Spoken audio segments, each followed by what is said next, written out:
বাংলাদেশে যে সমস্ত সিনেমাগুলো তৈরি হয় তার থেকে বরবাদ কি একদমই আলাদা?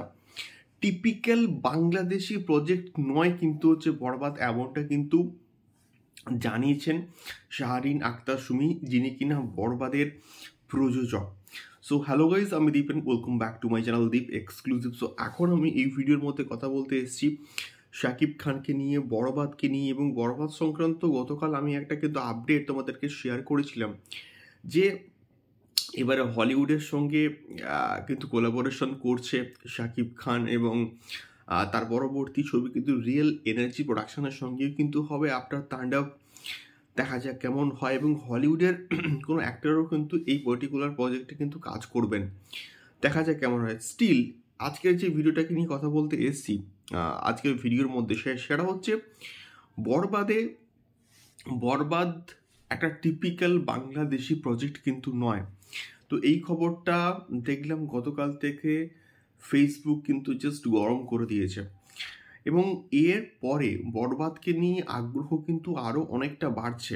এবং তিনি এটাও বলছেন যে কোথাও গিয়ে বরবাদের গানগুলো টিপিক্যাল গান কিন্তু হবে না, অন্যরকম ধাঁচের, অন্যরকম স্টাইলের কিন্তু গান হবে। জাস্ট কি করতে হবে, আমাদেরকে একটুখানি পেশেন্স রাখতে হবে, ধৈর্য রেখে কিন্তু মানে পেশেন্স রেখে কিন্তু ওয়েট করতে হবে বরবাদের কন্টেন্টগুলোর জন্য। এবং গতকালও কিন্তু একটা খবর আসছিল যে একটা এক্সক্লুসিভ গ্লিমস আসবে, বাট স্টিল গতকাল কোনো এক্সক্লুসিভ গ্লিমস কিন্তু আসেনি। বাট স্টিল আমি শিওর ওই যে পার্টিকুলার গ্লিমসটার কথা বলা হচ্ছে এটা কোনো গানের টিজার কিন্তু হতে পারে, যেটা হয়তো ইন বিটুইন হয়তো আসতে পারে আজকের এবং কালকের মধ্যে। দেখা যাক আসে কি না। বাট স্টিল শাহরিন আক্তার সুমির এই সমস্ত স্টেটমেন্ট, এই সমস্ত বক্তব্যগুলো যখন শুনছি না, তখন বরবাদকে নিয়ে এক্সাইটমেন্ট আরও কিন্তু কোথাও গিয়ে বেড়ে যাচ্ছে।